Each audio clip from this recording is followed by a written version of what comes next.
Chapter 14 Fancy Fed. In October, Cousin Jimmy began to boil the pig's potatoes. Unromantic name for a most romantic occupation, or so it appeared to Emily, whose love of the beautiful and picturesque was satisfied as it had never yet been on those long, cool, starry twilights of the waning year at new moon. There was a clump of spruce trees in a corner of the old orchard, and under them an immense iron pot was hung over a circle of large stones, a pot so big that an ox could have been comfortably stewed in it. Emily thought it must have come down from the days of fairy tales and had been some giant's porridge pot. But Cousin Jimmy told her that it was only 100 years old, and old Hugh Murray had had it sent out from England. "We've used it ever since to boil the potatoes for the new moon pigs," he said. "Blairwater folks think it old-fashioned. They've all got boiler houses now with built-in boilers. But as long as Elizabeth's boss at New Moon, we'll use this." Emily was sure no built-in boiler could have the charm of the big pot.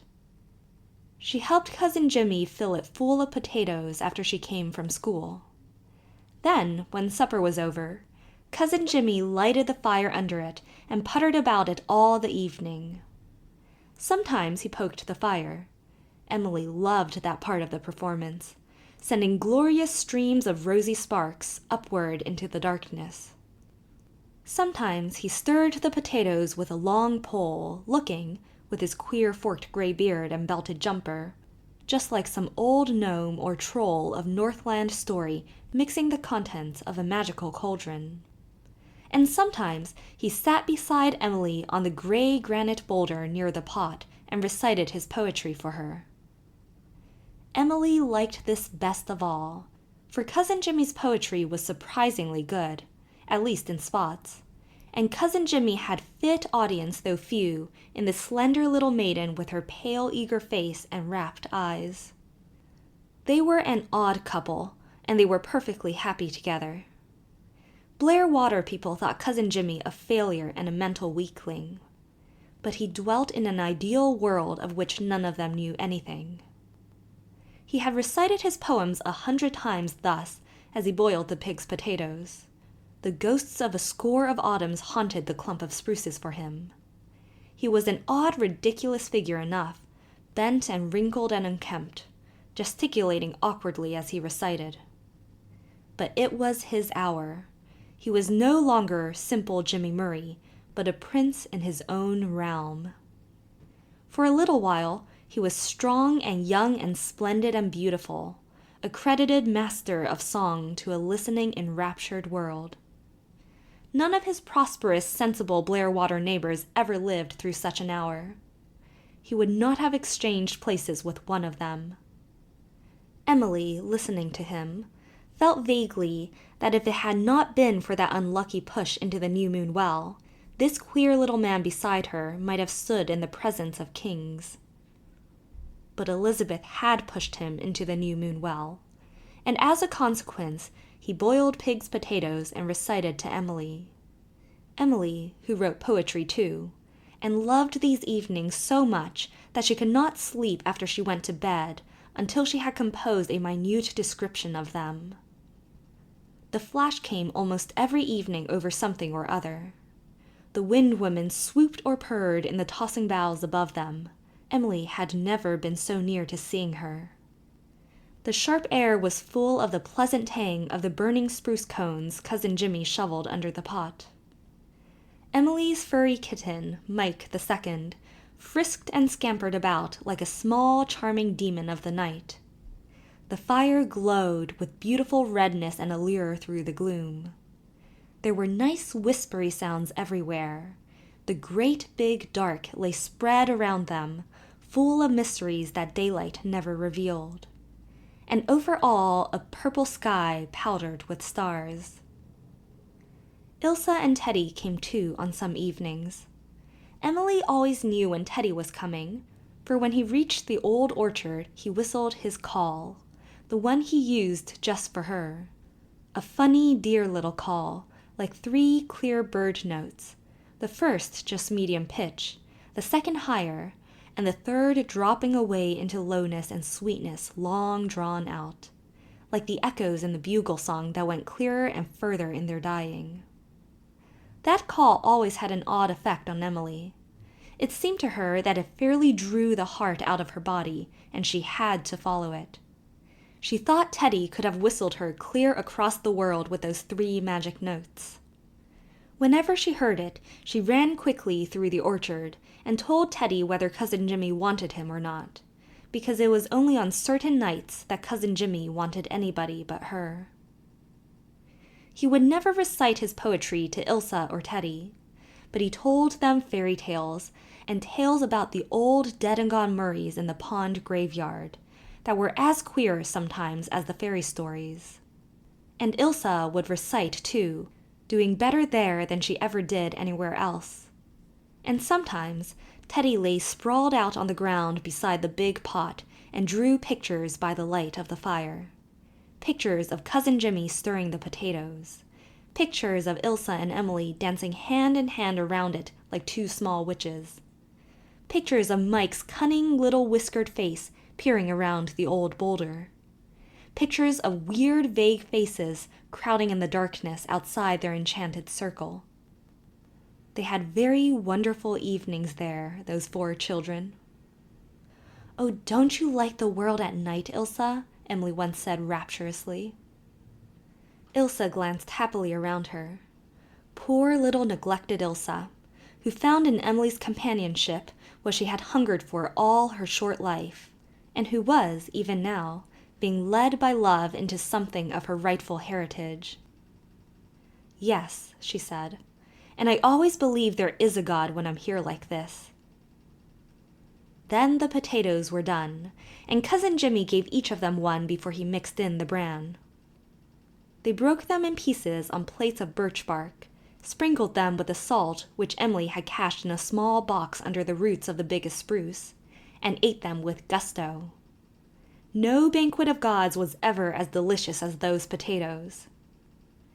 Then, finally, came Aunt Laura's kind, silvery voice calling through the frosty dark. Ilsa and Teddy scampered homewards, and Emily captured Mike II and shut him up safely for the night in the New Moon doghouse, which had held no dogs for years, but was still carefully preserved and whitewashed every spring. Emily's heart would have broken if anything had happened to Mike II. Old Kelly, the tin peddler, had given him to her.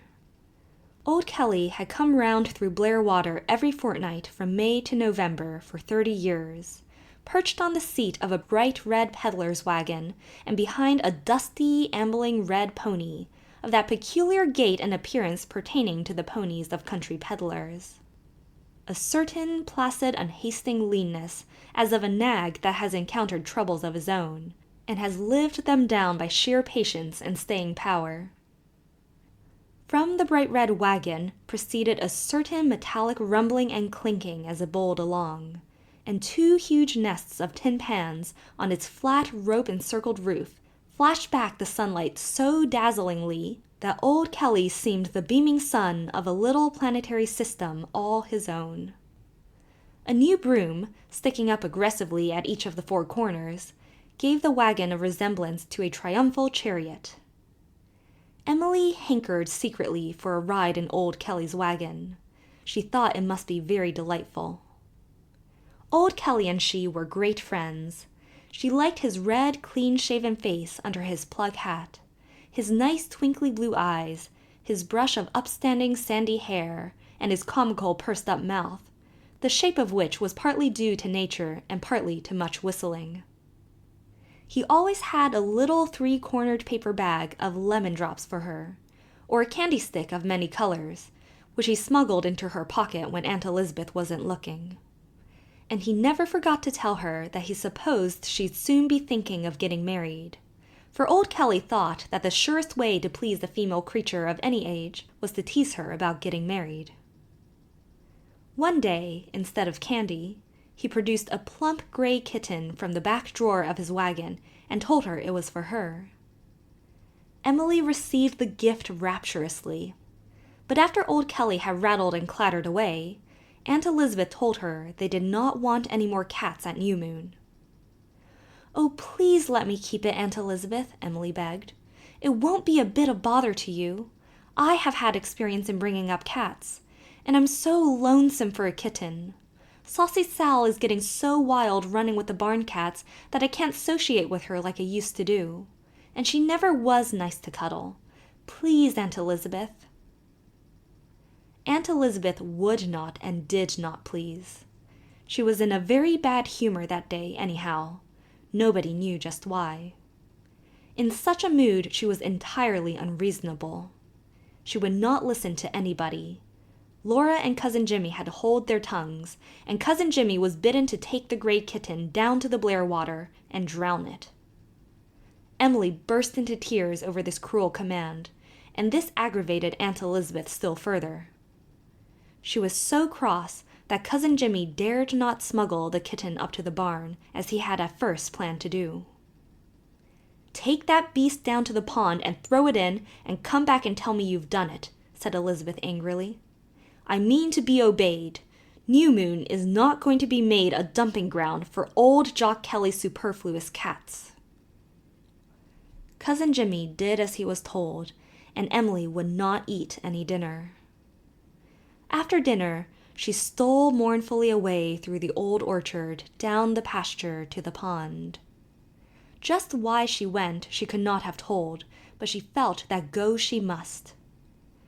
When she reached the bank of the little creek where Lofty John's brook ran into Blairwater, she heard piteous shrieks, and there, marooned on a tiny islet of sere marsh grass in the creek, was an unhappy little beast, its soaking fur plastered against its sides, shivering and trembling in the wind of the sharp autumnal day. The old oat bag in which Cousin Jimmy had imprisoned it was floating out into the pond. Emily did not stop to think or look for a board or count the consequences. She plunged in the creek up to her knees. She waded out to the clump of grass and caught the kitten up. She was so hot with indignation that she did not feel the cold of the water or the chill of the wind as she ran back to New Moon. A suffering or tortured animal always filled her with such a surge of sympathy that it lifted her clean out of herself. She burst into the cookhouse where Aunt Elizabeth was frying doughnuts. "Aunt Elizabeth," she cried, "the kitten wasn't drowned after all, and I am going to keep it." "You're not," said Aunt Elizabeth. Emily looked her aunt in the face. Again she felt that odd sensation that had come when Aunt Elizabeth brought the scissors to cut her hair. "Aunt Elizabeth, this poor little kitten is cold and starving, and oh so miserable. It has been suffering for hours. It shall not be drowned again." Archibald Murray's look was on her face, and Archibald Murray's tone was in her voice. This happened only when the deeps of her being were stirred by some peculiar poignant emotion. Just now she was in an agony of pity and anger. When Elizabeth saw her father looking at her out of Emily's little white face, she surrendered without a struggle, rage at herself as she might afterwards for her weakness. It was her one vulnerable point. The thing might not have been so uncanny if Emily had resembled the Murrays. But to see the Murray look suddenly superimposed like a mask over alien features was such a shock to her nerves that she could not stand up against it. A ghost from the grave could not have cowed her more speedily. She turned her back on Emily in silence, but Emily knew that she had won her second victory. The gray kitten stayed at New Moon and waxed fat and lovable, and Aunt Elizabeth never took the slightest notice of its existence, save to sweep it out of the house when Emily was not about. But it was weeks before Emily was really forgiven, and she felt uncomfortable enough over it. Aunt Elizabeth could be a not ungenerous conqueror, but she was very disagreeable in defeat. It was really just as well that Emily could not summon the Murray look at will.